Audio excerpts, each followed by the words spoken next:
नमस्कार दोस्तों, welcome to market अड्डा। चलिए इस वीडियो में देखते हैं हिमाद्री केमिकल्स के क्वार्टर 4 रिजल्ट्स के बारे में। ठीक है, क्वार्टर 4 रिजल्ट्स मतलब जो 31st ऑफ मार्च 2022 को एंड हुआ है। ठीक है, और हम पूरे ईयर का भी एनालाइज करेंगे। ठीक है, पिछला जो फाइनेंशियल ईयर बेसिकली कहलाएगा 2021 से लेकर 22। ठीक है, इस पूरे साल को भी एनालाइज करेंगे और Q4 यानी लास्ट क्वार्टर, लास्ट 3 मंथ के जो रिजल्ट्स हैं वो भी हम एनालाइज करेंगे। तो दोस्तों, जैसा कि आप जानते थे कि 14 जुलाई को उन्होंने अनाउंस किया था कि हम 21 जुलाई को मीटिंग करेंगे regarding dividend and quarter 4 results and year results के बारे में। तो थर्सडे 21 को इनकी मीटिंग हुई, तो उसमें इन्होंने पूरा अपने रिजल्ट, स्टैंड अलोन रिजल्ट को भी और कंसोलिडेटेड रिजल्ट्स को भी अनाउंस किया है। साथ ही साथ उन्होंने डिविडेंड को भी अनाउंस किया है। तो हम लोग धीरे-धीरे करके सारे खबर को डिटेल में देखेंगे। चलिए, तो सबसे पहले जो आउटकम में सबसे पहला जो आउटकम आपको दिख रहा है, तो आप देख सकते हैं पहला आउटकम क्या है? Appointment of mister Anurag Chaudhary as a managing director and CEO of chairman CEO as chairman of the board of director of the company. तो अभी-अभी मैंने इसमें वीडियो बना रखा था कि इनके जो फैमिली में जो डिस्प्यूट चल रहे थे, तो वो बेसिकली सेटल डाउन हो चुका है। पार्ट ऑफ द फैमिली जो प्रोमोटर ग्रुप में पहले था, वो अब प्रोमोटर ग्रुप से बाहर निकल चुके हैं। इस वीडियो का मैं लिंक आपको डिस्क्रिप्शन में दे दूंगा और आप आई बटन पे भी देख सकते हैं। इस पे मैं ऑलरेडी वीडियो बना चुका हूं। तो पहला तो ये था कि बोर्ड ऑफ डायरेक्टर्स ने अपॉइंटमेंट किया है मिस्टर अनुराग चौधरी को as a managing director and CEO. दूसरा हम बात करते हैं रिजल्ट्स के बारे में, that is the audited final result, financial results stand alone and consolidated. ठीक है, पहले इसको समझ लीजिए, तभी आपको ज्यादा फील आएगा और आप समझ सकते हैं कि रिजल्ट क्या कैसे मूव कर रहा है। ठीक है, स्टैंड अलोन कहने का मतलब हुआ कि हिमाद्री स्पेशलिटी केमिकल के खुद का रिजल्ट। कंसोलिडेटेड रिजल्ट कहने का मतलब होता है इसकी जितनी भी सब्सिडरी कंपनी होती है, किसी की सब्सिडरी कंपनी हो सकता है कि फॉरेन में हो या इंडिया में ही कई जगह उसकी सब्सिडरीज कंपनी हो, तो उन सबको मिला के ओवरऑल क्या रिजल्ट रहा, that is the consolidated result. ठीक है, तो अभी हम बात करें अगर हम हिमाद्री केमिकल्स की, तो हिमाद्री केमिकल्स की सब्सिडरी कंपनी कहाँ है, तो आप देख सकते हैं जैसे कि इनकी दो सब्सिडरी कंपनी होती है। एक कहाँ है, एक है आपकी हांगकांग में और दूसरी है चाइना में, जहाँ की अभी लॉकडाउन लगा हुआ था, जिसके कारण आप खुद सोचिए, आप यहीं से समझिए कहानी को कि अगर आपकी दो कंपनी में लॉकडाउन लगा हुआ हो, वहां पे प्रोडक्शन बंद हो, तो क्या हो सकता है? एक तो आपका प्रोडक्शन बंद है, दूसरा उसके जो कॉस्टिंग आ रही होगी, रेंट आ रहा होगा, वहां के स्टाफ की जो सैलरी आ रही होगी, उसका जो मेंटेनेंस कॉस्ट आ रहा होगा, वो तो आपको देना ही पड़ेगा। तो बहुत बड़ी बात हो जाएगी कि दो कंपनी इसकी बंद है। तो आप यहीं से समझ लीजिए कि स्टैंडअलोन जो रिजल्ट होगा और जो कंसोलिडेटेड रिजल्ट होगा, उन दोनों में डिफरेंस आएगा और मेजर डिफरेंस आएगा। इट मे बी कि कंसोलिडेटेड में उनको नुकसान हो जाए, क्योंकि दो बड़ी कंपनी का अगर आपका बिल्कुल प्रोडक्शन ठप हो जाए, तो आपको खर्च को मेंटेन करने में लॉस ही लॉस है। आपको सैलरी देनी पड़ सकती है, आपको अपने रेंट देने पड़ सकते हैं। तो आप इस चीज को ध्यान में रखिएगा, क्या कि कंसोलिडेटेड रिजल्ट खराब हो सकता है, लेकिन इससे हमें घबराने की जरूरत नहीं होनी चाहिए, क्योंकि ये लॉकडाउन हमेशा नहीं रहेगा। चलिए, तो रिजल्ट्स में आगे बढ़ते हैं। थर्ड जो इंपॉर्टेंट आपके पास और बहुत ही खुशी वाली बात यह है कि उन्होंने डिविडेंड का डिक्लेरेशन किया है, और जो डिविडेंड दिया जाएगा 20 पैसे का दिया जाएगा on the face value of ₹1, मतलब कि 20% का डिविडेंड मिल रहा है। फेस वैल्यू इसका 1 था और 20 पैसे का डिविडेंड मिला, तो हमें 20% का डिविडेंड मिलेगा। और ये मीटिंग कल खत्म हो गई थी 8 पीएम तक। ठीक है, तो चलिए अब हम देखते हैं कि इनका ऑडिटेड रिजल्ट क्या है।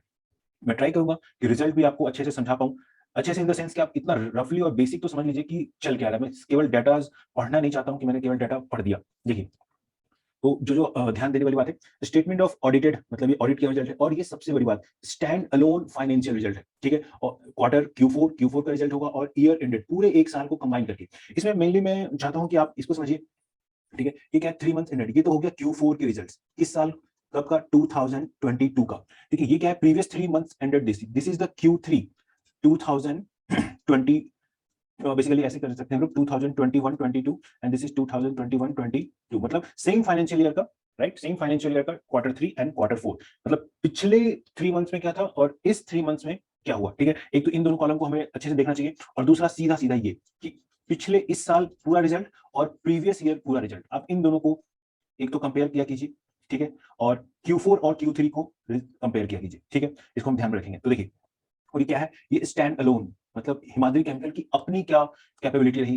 ठीक है, तो देखिए इनकम की हम बात करें तो पिछले पिछले यानी Q3 में जो इनकी इनकम थी 772.49 करोड़ था, इस बार क्या हो गया 833.79, प्लस हो गया है, इंक्रीज हुआ है। देखिए इनका अदर इनकम, ठीक है, अदर इनकम भी देखिए Q3 में इनका ज्यादा था, अदर इनकम 3.78 था, बट इस बार अदर इनकम कम है। अगर हम पूरे ईयर की बात करें तो देखिए 2021 यानी कि ये बेसिकली चला होगा 2020 से, ईयर एंडेड दिस, सो 2020 से 2021, और ये चला होगा 2021 से 2022, राइट।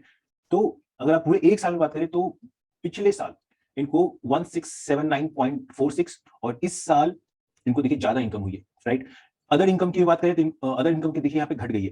ठीक है, ये तो हो गई बात पूरी इनकम की। ठीक है, एक्सपेंस तो अभी हमारे लिए खुशी की बात क्या है कि चलिए ठीक है, स्टैंड अलोन में इनका इनकम क्वार्टर 3 से क्वार्टर 4 में इनकम जो है हमारा बढ़ा है। एक्सपेंसेस की बात करें तो देखिए यहाँ पे ओवरऑल हम बात करते हैं, ज्यादा डिटेल में नहीं जाते हैं, टोटल एक्सपेंसेस की बात करते हैं। तो यहाँ पे देखिए टोटल एक्सपेंसेस बढ़ता हुआ दिख रहा है, ये स्टैंड अलोन है, बार-बार देखिएगा, ये हिमालय केमिकल का अपना एक्सपेंसेस है, ठीक है। अगर हम पूरे ईयर की बात करें तो ये भी देखिए यहाँ पे एक्सपेंसेस आपको बढ़ता हुआ दिखा है, क्यों? क्योंकि यहाँ भी बहुत समय तक लॉकडाउन रहा था, राइट? और बहुत सारे रीजन हो सकते हैं अभी तो लॉकडाउन और कोविड के कारण, तो ये है। उसके बाद क्या है, प्रॉफिट बिफोर एक्सेप्शनल आइटम। तो एक्सेप्शनल आइटम फॉर एग्जांपल जैसे कोविड के कारण कुछ अगर प्रॉब्लम हो रहा है या कुछ ऐसा एक्सेप्शनल आइटम जो जनरली हमेशा नहीं होता है, तो प्रॉफिट बिफोर एक्सेप्शनल आइटम यहाँ पे देखिए, पिछले क्वार्टर 3 में हुआ था 19.41 करोड़ और इस साल इस क्वार्टर में 26.80 करोड़ का हो रहा है। अगर हम ईयर ऑन ईयर की बात करें तो पिछले ईयर था 63.98 और इस साल है अप्रॉक्सिमेटली 80 करोड़। ये profit before exceptional item and tax, अभी टैक्स नहीं कटा है।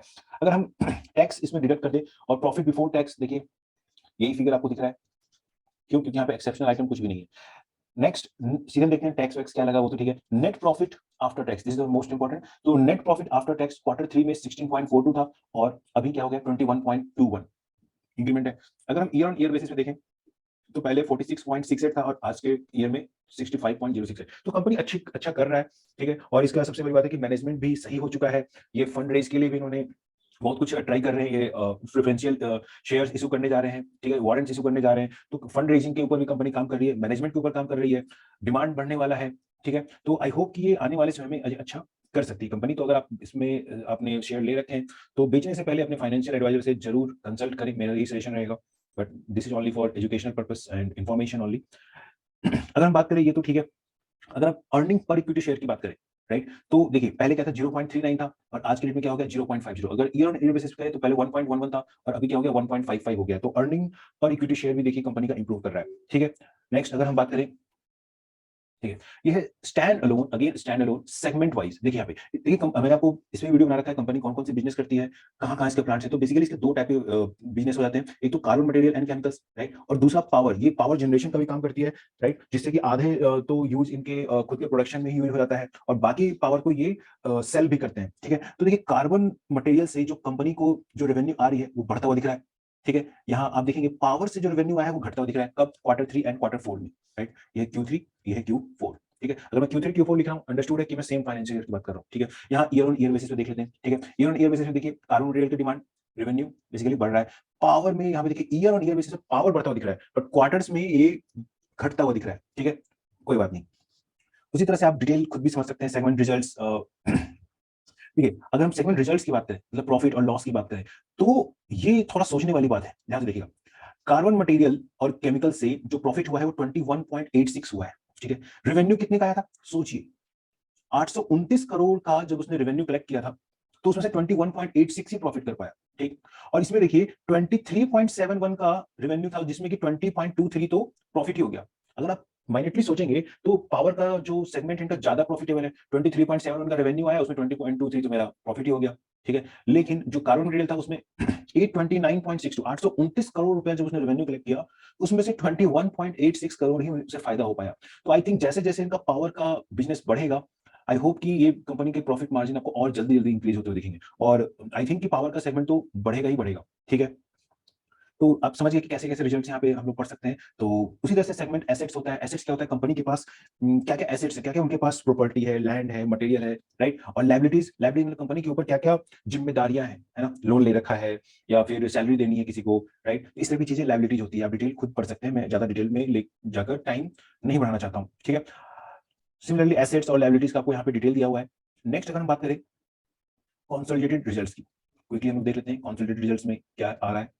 जाहिर सी बात है, आपको पहले बता रखा है कंसोलिडेटेड रिजल्ट्स खराब होने वाला है, क्यों? क्योंकि दो सब्सिडियरी कंपनी, एक हांगकांग और एक चाइना की जो कंपनी है वो लॉकडाउन के कारण अफेक्टेड हुई थी, जिसके कारण रिजल्ट्स भी उन्होंने लेट से पब्लिश किया था। देखिए तो statement of audited consolidated final financial result, ठीक है। This is Q4, this is Q3, this is year on year basis for this year and this is for last year on year basis. Quickly हम लोग देख लेते हैं, ज्यादा extend नहीं करते हैं वीडियो को, ठीक है। तो रेवेन्यू फॉर ऑपरेशन है ना 833.79। देखिए कंसोलिडेटेड में ये वही रेवेन्यू आया है जो स्टैंड अलोन में आया था, अप्रोक्सीमेटली आई थिंक सेम ही है, उतना ही है जो इनका स्टैंड अलोन में था। जी हाँ, बिल्कुल एग्जैक्टली सेम है, राइट। अदर इनकम भी बिल्कुल थोड़ा सा मार्जिन है, बट अदर इनकम भी बिल्कुल है। देखिए रेवेन्यू बाकी सब्सिडरी कंपनी से कुछ नहीं आई, लेकिन खर्च तो हुआ होगा। कैसे खर्च हुआ होगा? रेंट देना पड़ा होगा उनको, मशीनरी कॉस्ट जो भी इन्वॉल्व होगा वो सब, जो भी लोन पे मशीनरी लिया होगा, जो भी है बैंक से चल रहा होगा वो सब देना पड़ा होगा।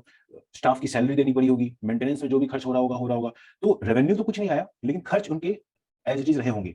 तो इसलिए आप देखेंगे अगर कि प्रॉफिट बिफोर एक्सेप्शनल आइटम देखिए यहाँ पे डिफाइन किया गया एक्सेप्शनल आइटम, जैसे कोविड, दिस इज एक्सेप्शन, हर बार नहीं होगा, इसके कारण इनको इतना का लॉस हुआ है, नेट लॉस हुआ है, रेवेन्यू कुछ नहीं आया और लॉस हुआ है इतने का। ये जो ब्रैकेट्स में लिखी रहती है quantity, that is the loss और नेगेटिव क्वांटिटी, ठीक है। प्रॉफिट बिफोर एक्सेप्शनल आइटम, देखिए एक्सेप्शनल आइटम से पहले 21.20 का प्रॉफिट हुआ था, ठीक है, ठीक है, और उसमें से इतना आपका लॉस हो गया, तो ओवरऑल प्रॉफिट बिफोर टैक्स, देखिए यहाँ पे ब्रैकेट में लिखा हुआ है, जैसे 3.45 का करोड़ का कंपनी को लॉस हुआ है बिफोर टैक्स। अब टैक्स तो देना ही है, तो आप यहाँ देखेंगे profit after tax, I think मुझे ये सब रेड से ही मार्क करना चाहिए क्योंकि लॉस में जा रहे हैं हम लोग। तो यहाँ पे 9.06 करोड़ रुपए का लॉस हुआ है कंपनी को। क्यों लॉस हो रहा है ये मैं आपको वीडियो के फर्स्ट सेगमेंट में ही बता चुका हूं। अगर आप 20 से देख रहे हैं तो आप प्लीज पहले आप स्टार्टिंग में देखिए कि क्यों लॉस हुआ है, मैं पहले एक्सप्लेन कर चुका हूं, ठीक है। तो ये इसे घबराने की जरूरत बिल्कुल नहीं है। अभी 2 इसके सब्सिडरी कंपनी बंद थी, जैसे वो स्टार्ट होगा सोचिए, अभी इसका ये 21.20 इसका प्रॉफिट हो रहा है, कल को अगर 2 कंपनी मिला के इसके 10 करोड़ भी अगर ये प्रॉफिट दे देते हैं तो फिर यही जो आज लॉस है